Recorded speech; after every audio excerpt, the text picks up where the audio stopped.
리오넬 메시는 아르헨티나의 가난한 집안에서 태어났는데 일찍부터 재능을 발견한 할머니가 적극적으로 지원해서 4살 때부터 본격적으로 축구를 시작했습니다.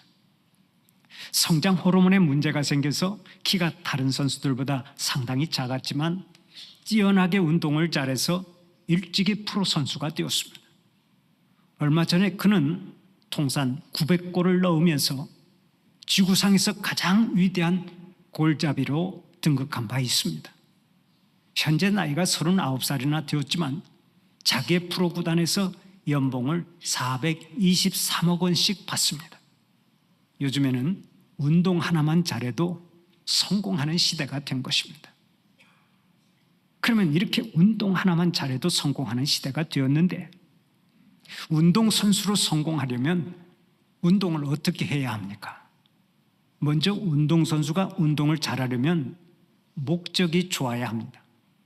무슨 운동이든 돈 벌려는 생각, 출세하려는 생각 혹은 어떤 잡스러운 생각이 목적이 되면 절대 운동으로 성공할 수가 없습니다. 그러니까 운동도 고상한 목적, 불변하는 높은 목적을 가지고 시작해야 하는 것입니다. 다음으로 열심히 훈련을 쌓아야 합니다. 운동에 총력을 기울여야 합니다. 모든 노력을 경주하며 최선을 다해야 좋은 선수가 될 수 있습니다. 긴 세월 동안 수도 없이 훈련을 쌓고 땀과 눈물을 흘려야만 세계적인 선수가 되는 것입니다. 또 운동을 잘하려면 인내와 절제가 있어야 합니다. 운동할 때뿐만 아니라 삶 전체가 운동을 위한 것이 되어서 먹는 것, 자는 것, 생활하는 것, 시간 지키는 것, 마음 쓰는 것까지도 다 운동에 집중하면서 인내하고 절제해야 합니다. 많은 시간 동안 인내하고 절제하고 훈련을 쌓아야 최고의 선수가 되는 것입니다. 그런데 이렇게 열심히 해도 안 되는 선수가 있습니다. 왜 그런 줄 아세요? 처음에 기본기를 배울 때 그 모델이 잘못 선정되었기 때문입니다. 맨 처음에 기초를 누구에게 배우고 어떻게 배웠느냐 하는 것이 참으로 중요한 것입니다. 그런데 이는 운동뿐만이 아니죠. 노래도 그렇고 무용도 그렇고 서예도 그렇고 그림 그리는 것도 그렇고 학교에서의 교육도 그렇고 모든 것이 다 그렇습니다. 누구에게 배웠느냐 하는 것이 그 사람의 운명을 결정하는 것입니다. 그러면 우리가 누군가에게 무엇을 배울 때 그것이 어떻게 체득됩니까? 먼저 배움이라고 하는 것은 말로 배우는 것이 있습니다. 소위 말하는 논리적 교육이 그것입니다. 이성에 호소하며 이치에 맞도록 합리적으로 가르치는 논리적 교육이 있는데 이런 교육을 통해서 우리가 배우고 깨달아가는 것입니다.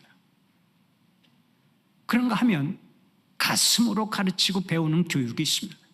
말은 하지 않아도 교육의 분위기를 만들어주고 감정에 호소하는 교육을 말하는데 이 교육은 가슴과 가슴에서 이루어집니다.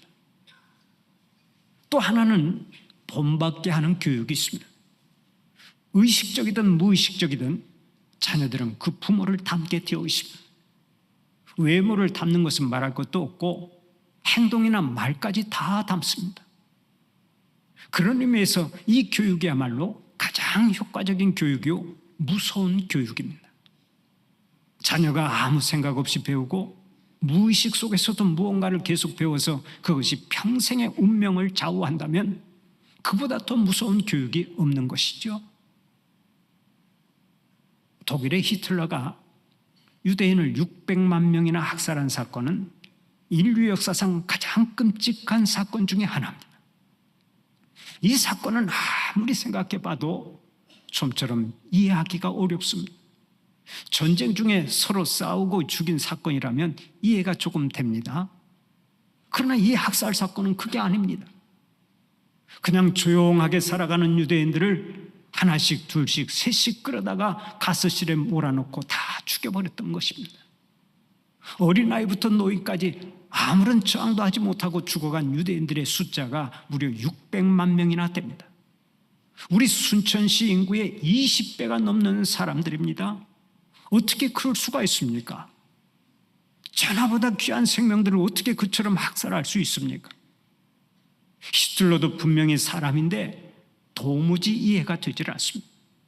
그러나 그의 성장 배경을 보면 이해할 수 있는 대목이 나옵니다. 본래 히틀러의 아버지는 행상을 하는 사람이었습니다. 물건을 사다가 여기저기 돌아다니면서 물건을 팔고 그 수익금으로 생계를 꾸려갔던 것입니다. 그러다 보니까 한번 집을 나가면 물건이 다 팔릴 때까지 집에 돌아오지 못했습니다. 때로는 한 달도 걸리고 어떤 때는 2달이 넘어서 집에 돌아오곤 했습니다. 그렇게 늘 집을 비우고 다니니까 히틀러의 어머니가 외로움을 참지 못하고 이웃 남자들과 불륜을 저질렀습니다. 그 중에서도 돈 많고 세력 있는 유대인과 불륜의 관계를 맺었는데 어린 히틀러가 그것을 지켜보면서 눈물로 하소연했습니다. 어머니 그러지 마세요. 어머니 그러지 말라고요. 울면서 매달리고 말렸지만 어머니는 끝까지 그 말을 듣지 않았습니다. 그런 환경에서 성장한 히틀러는 평생 두 부류의 사람들을 증오하고 미워했습니다. 하나는 유대인이고 하나는 여자였습니다. 결국 그는 그토록 경멸하던 유대인들을 600만 명이나 학살하게 되었고 평생 여자와 가정을 이루는 것을 거부했습니다. 자살하기 이틀 전에 에바 브라운이라고 하는 여자와 지하 벙커에서 결혼식을 올렸다고 하지만 그는 그 여자와 함께 자살로 삶을 마감했습니다. 그의 마지막이 얼마나 비참하게 끝났습니까? 히틀러의 삶을 깊이 들여다보면 눈에 보이는 교육이 참으로 무섭다 하는 것을 새삼 확인하게 되는 것입니다. 우리가 아는 대로 자녀는 자기 부모를 존경하면서 배웁니다. 부모를 사랑하면서 배웁니다. 그러나 그것만이 아닙니다. 부모를 미워하면서도 배우고 부모를 경멸하면서도 배웁니다. 여러분 주위를 한번 살펴보세요. 아버지가 허구한 날 술에 취해 어머니를 구타하는 가정에서 자란 아들이 성장해서 아버지와 똑같은 길을 가는 경우가 있지 않습니까? 자식은 아버지를 증오하면서도 고스란히 아버지의 삶을 본받는 경우가 많습니다. 그래서 부모가 자녀의 본이 되는 것이 얼마나 중요한지 모릅니다. 그러면 오늘 여러분은 어떻습니까? 여러분은 자녀의 본이 되고 성도들의 본이 되고 이웃 사람들에게 본이 되고 있습니까? 솔직히 말해서 자신이 없죠. 그런데 오늘의 본문 16절을 보면 사도 바울이 이렇게 말합니다. 그러므로 내가 너희에게 권하노니 너희는 나를 본받는 자가 되라. 참으로 부럽기도 하고 또 어찌 생각하면 너무 교만한 말 같기도 합니다. 그러나 나를 본받으라 하고 말할 수 없으면 우리는 아무도 가르칠 수가 없습니다. 말로만 하는 교육은 참 교육이 될 수 없기 때문입니다. 전도하는 것도 뭐 역시 마찬가지입니다. 본이 되지 않는 전도는 좀처럼 열매를 거둘 수가 없는 것입니다. 우리들 가운데 종종 이렇게 말하는 사람들이 있습니다. 하나님을 보고 교회에 나오는 것이지 사람 보고 교회에 나옵니까? 이런 얘기를 입버릇처럼 하고 다닙니다.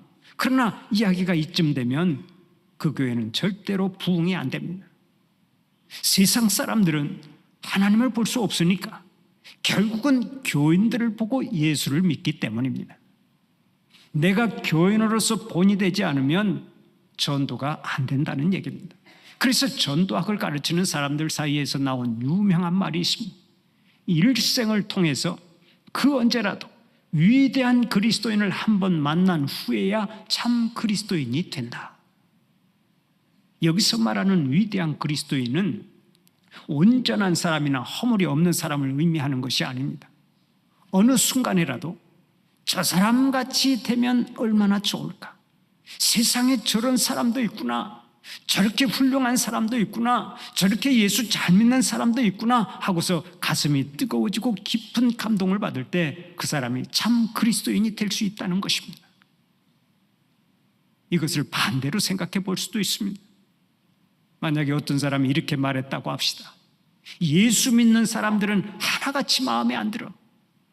나는 그 예수쟁이들 때문에 교회 안 나갈 거야. 이런 상황이라면 전도하기가 어려워지는 것입니다. 여기에다가 예수 믿는 사람들 때문에 크게 실망하게 되면 평생 예수를 안 믿을 사람도 생길 수 있습니다. 그런 의미에서 복음을 전하는 우리들의 삶이 얼마나 중요한지 모릅니다. 우리가 작은 예수가 되어서 예수님처럼 생각하고 예수님처럼 말하고 예수님처럼 섬기고 예수님처럼 살아가면 전도의 열매는 자동으로 거두게 되는 것입니다. 인간의 역사를 보면 로마 제국 시대에 전염병이 돌아서 무려 500만 명이 죽은 역사가 있습니다. 그때 세상 사람들은 병들어 앓기 시작한 사람들을 다 쫓아냈습니다. 자기가 살기 위해서 다 쫓아냈어요. 아직 숨이 끊어지지 않은 사람을 길에다 버렸고 죽은 사람을 매장해 주지도 않았습니다. 그러나 초대교회 교인들은 그 환자들을 사랑과 희생으로 돌보았습니다. 박해를 받았기 때문에 밤중에만 나와서 고통받는 사람들을 돌봐 주었고 그들의 시신을 땅에 묻어 주었습니다.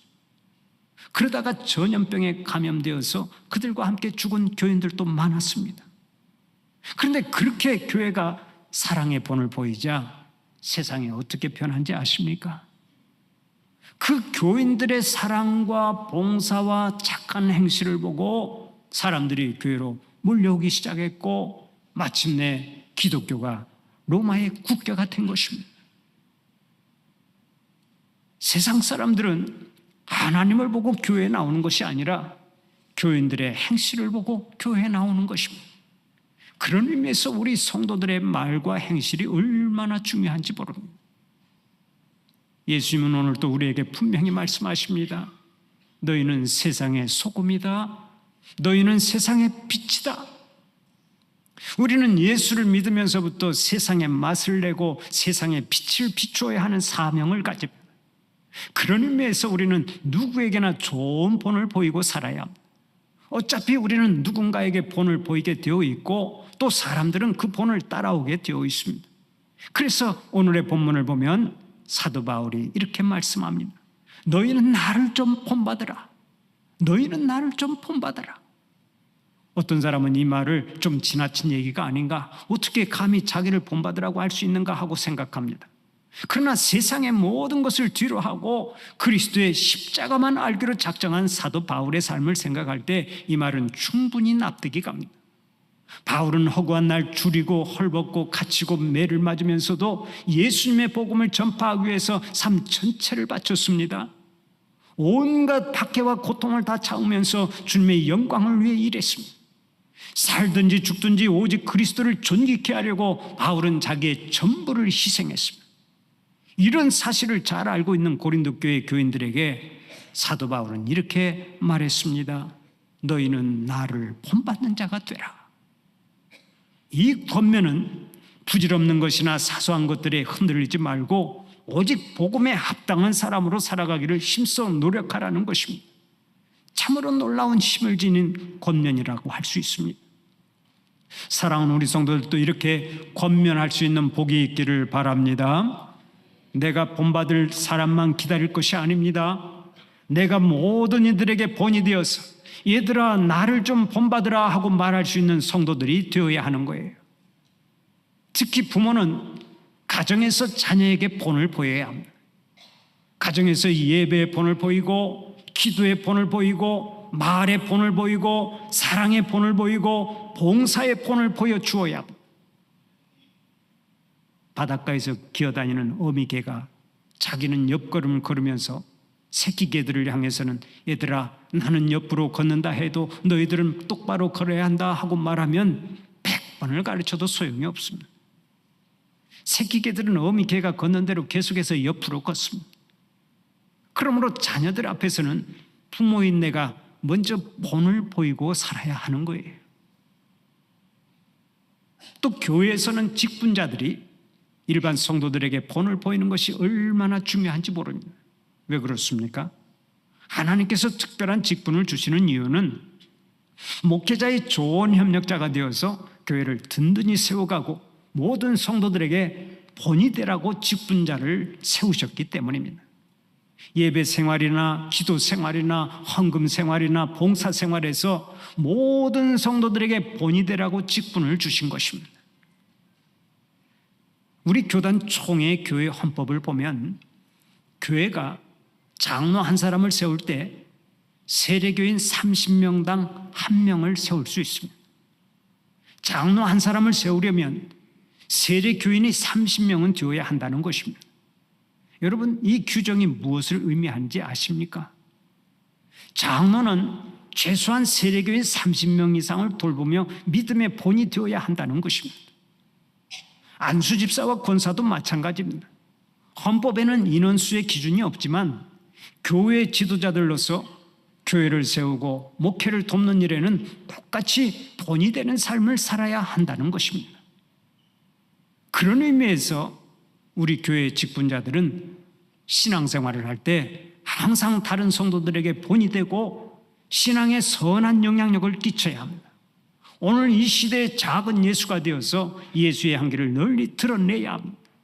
사랑하는 우리 성도들은 다른 사람들 앞에서 항상 본이 되는 신앙생활을 하시고 예수의 향기 널리 드러내는 사람들이 되시기를 간절히 축원합니다.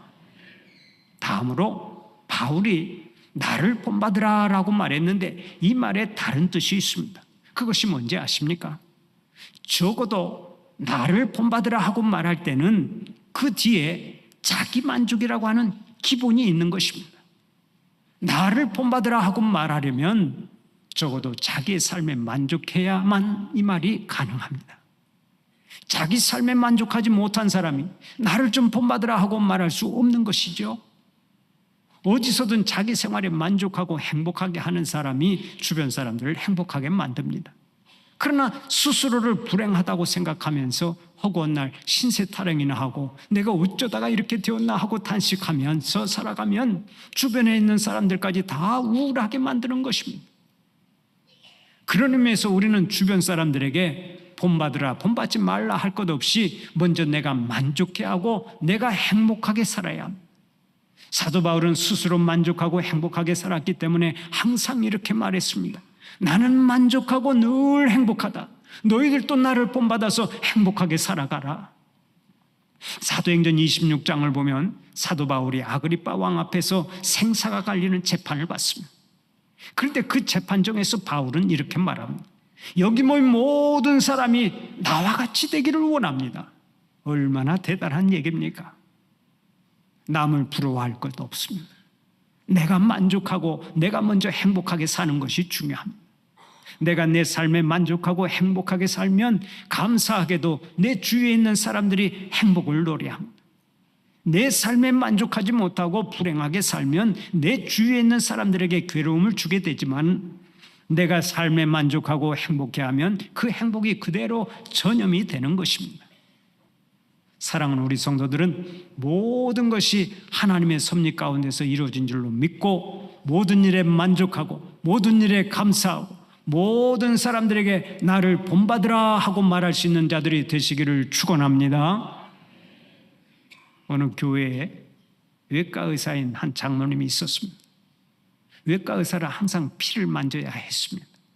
그렇게 피를 많이 만지니까 수술이 끝난 다음에 울적한 기분을 달래기 위해서 친구들과 함께 탁구도 치고 당구도 쳤습니다. 믿지 않는 사람들은 술로 해결하지만 이 사람은 교회 장로님이라 친구들과 건전하게 놀다가 밤 10시가 되어서야 집에 들어올 때가 많았습니다. 그러면 부인은 항상 이렇게 바가지를 긁었습니다. 아니 장로가 되어서 허구한 날 탁구장과 당구장으로만 돌아다니면 됩니까? 아예 집에 들어오지 말고 거기서 살지 그래요. 그때마다 장로님이 이렇게 말했다고 합니다. 여보 내 말 좀 들어보시오. 내가 허구한 날 피만 보니까 마음이 울적해지는데 그런 마음으로 어떻게 집에 바로 들어올 수 있겠소? 그것을 풀고 들어와야지. 그러니 당신이 이해 좀 해주시오. 그렇게 살다 보니까 아내는 아들들에게 수시로 이런 말을 하게 되었습니다. 아들들아 너희들은 절대로 의사는 되지 마라. 아주 어렸을 때부터 너희는 절대 의사는 되지 마라. 나는 의사하고 결혼한 것을 이렇게 후회하고 있다 하고 노래를 불렀습니다. 그런데 이게 웬일입니까? 그 집 아들 둘이 다 의사가 됐습니다. 왜 그랬겠습니까? 그 아버지는 의사가 된 것을 행복하게 여기고 살았거든요. 비록 피를 만지는 의사였지만 그는 의사의 삶을 가장 큰 보람으로 생각하고 있었습니다. 나는 의사로 만족한다. 아버지는 만족한 마음, 행복한 마음으로 자식들에게 본을 보였고 자식들은 그 아버지의 삶을 그대로 이어받았던 것입니다. 사도 바울은 이런 차원에서 항상 행복해했고 자신의 영적 자녀들에게 이렇게 말했습니다. 너희는 나를 본받으라. 너희는 다 나와 같이 되기를 바란다. 내가 하는 대로 너희도 행하고 내가 원하는 대로 너희도 원하고 내가 즐기는 대로 너희도 즐기고 내가 행복한 대로 너희도 행복하기를 바란다. 내가 사랑하는 것을 너희도 사랑하고 내가 소망하는 것을 너희도 소망하고 내가 의지하는 것을 너희도 의지하고 내가 감사하는 일을 너희도 감사하게 되기를 바란다. 여러분, 이보다 더 웅변적이고 이보다 더 강력한 교육이 어디에 있겠습니까? 고린도전서 11장 1절을 보면 사도 바울이 이렇게 말합니다. 내가 그리스도를 본받는 자가 된 것 같이 너희는 나를 본받는 자가 되라. 다른 면에서가 아닙니다. 오직 그리스도에게 충성하고 그리스도를 닮으려 애쓰고 그리스도의 고난에 동참하려고 하고 십자가를 본받아 부활에 이르려고 하는 마음, 그것을 본받으라는 얘기입니다. 그러면 바울이 이렇게 자기를 본받으라고 말할 때 바울을 본받은 사람이 누굽니까? 그 대표적인 사람이 바로 디모데입니다. 그래서 오늘의 본문 17절을 보면 바울이 디모데 이름을 이렇게 부릅니다. 내 아들 디모데, 나의 신실한 믿음의 아들 디모데. 디모데를 믿음의 아들이라고 선언했습니다. 피 한 방울 섞이지 않은 사람이지만 그는 철저하게 사도 바울을 본받은 사람입니다. 디모데 목사는 가장 모범적인 샘플이 된 것입니다. 잘 기억하고 사세요. 지금 이 순간에도 나는 사람들에게 무언가를 가르치고 있습니다. 내가 원하든 원하지 않든 그 누군가에게 본을 보이고 있습니다. 그렇다면 우리는 너나 할 것 없이 책임적 존재로 사는 것입니다. 이 세상은 나 하나만의 세계가 아닙니다. 나 하나로 인해 수많은 사람들이 행복해할 수도 있고 불행해할 수도 있습니다. 그런 의미에서 나를 본받으라 하고 말할 수 있는 사람이야말로 진정 복 있는 사람입니다. 사랑하는 우리 성도들은 사도 바울처럼 나를 본받으라 하고 말할 수 있는 믿음의 거장들이 되어서 주위에 있는 모든 사람들의 축복의 통로가 되고 구원의 통로가 되고 은혜의 통로가 되어 살아가시기를 간절히 축원합니다.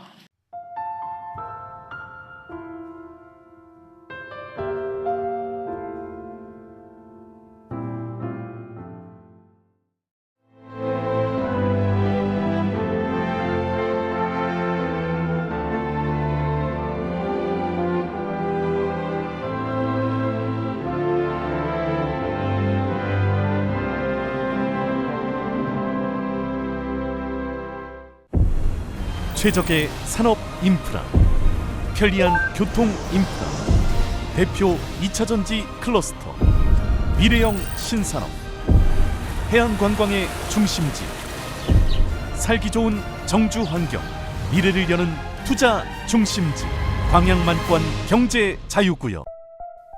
섬과 바다가 어우러져 미래를 만드는 도시 여수에서 2026 여수세계 섬박람회가 열립니다. 여수시 돌산읍 진모지구와 개도, 금오도 일원에서 9월 5일부터 2달간 진행되는 이번 행사에 앞서 세계적인 소프라노 조수미 국제무대 데뷔 40주년 공연이 여수엑스포 컨벤션 센터에서 함께 열려 의미를 더합니다. 섬과 바다, 인간이 어울려 여수에서 세계로 나아가는 이번 2026 여수세계 섬박람회에 여러분을 초대합니다. 최적의 산업 인프라, 편리한 교통 인프라, 대표 2차전지 클러스터, 미래형 신산업, 해안관광의 중심지, 살기 좋은 정주 환경, 미래를 여는 투자 중심지, 광양만권 경제 자유구역.